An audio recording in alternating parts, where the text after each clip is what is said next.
আলকা ধরে নিতাম।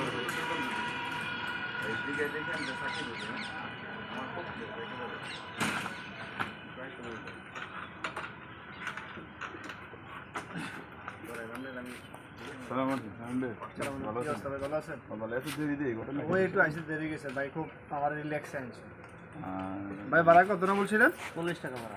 ভাড়াটা না 10 টাকা তো ভাঙতি নাই। আচ্ছা যাক ভাই 10 টাকা করে টেস্ট দেওয়া হলো। আপনি আমার জন্য এত সুন্দর করে ভিতরে দিয়ে ঘুরে ফিরে আনছেন, এটার জন্য আপনাকে ধন্যবাদ।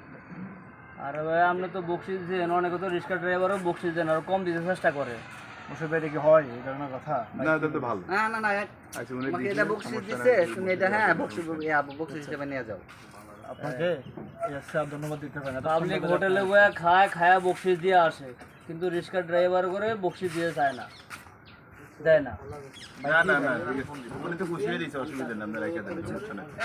খুশি হয়ে দিয়েছে তো এখানে তো আমাদের রাগ করে দেন, অসুবিধা নেই। যাও যাও যাও।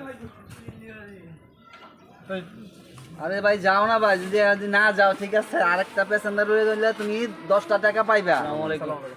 ভালো আছেন? ভালো আছেন? আচ্ছা আলহামদুলিল্লাহ কি অবস্থা? ভালো আছি। ভাই 10 টাকা বেশি বকশিস পাইছেন? ভাই আমার 10 টাকা বেশি বকশিস দিছে। মাশাআল্লাহ মাশাআল্লাহ। আসলে যারা রিক্সা চালায় তাদেরকে আসলে বকশিস দেওয়ার দরকার। আল্লাহ রাসূল সাল্লাল্লাহু আলাইহি সাল্লাম বলছেন, যারা শারীরিকভাবে পরিশ্রম করে আল্লাহ রাসূল বলছেন যে তাদের পাওনা খুব দ্রুত দিয়ে দেওয়া, আর সাথে আপনাকে আরও 10 টাকা বেশি বকশিস দিচ্ছে। মাশাআল্লাহ।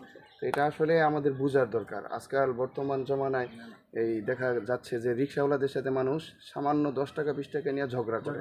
আসলে তারা কত কঠোর পরিশ্রম করে তারা রিক্সা চালায়, এই রৌদ্রের ভিতরে তারা কি করে রিক্সা চালায়, রাস্তা থেকে তাপ আসে, তারপরেও তারা একটা প্যাসেঞ্জারকে ঠিক জায়গায় নিয়ে পৌঁছে দিয়ে আসে। এটা খুব ভালো একটা কাজ। মাশাআল্লাহ ভাই, আপনি তাকে 10 টাকা বকশিস দিয়েছেন। আরে হুজুর ভাই তো আমারে দিয়েছে, অনেকে দেয় না, অনেকে আরো 10-20 টাকা কম দিয়ে চেষ্টা করে, আর ঝগড়া করে, এটা রিক্সাওয়ালা করে থাবর মারে, ঘুষি মারে, এটা বিভিন্ন ধরনের আচরণ করে। এটা হচ্ছে মানুষের কিন্তু হেরা লাখ লাখ টাকা লয়ে ঘুরে হোটেলে যায় 10 টাকা খায়, 50 টাকা বকশিস দেয়, কিন্তু আমাকে রিক্সাওয়ালা করে দিতে হয় সমস্যা হয়ে যায়। এটা যাক, আপনি এই ভাইয়ের জন্য দোয়া করবেন, ভাইয়ের মনটা খুব ভালো। ইনশাআল্লাহ ইনশাআল্লাহ। ঠিক আছে, আসসালামু আলাইকুম হুজুর। ইনশাআল্লাহ। আসসালামু আলাইকুম।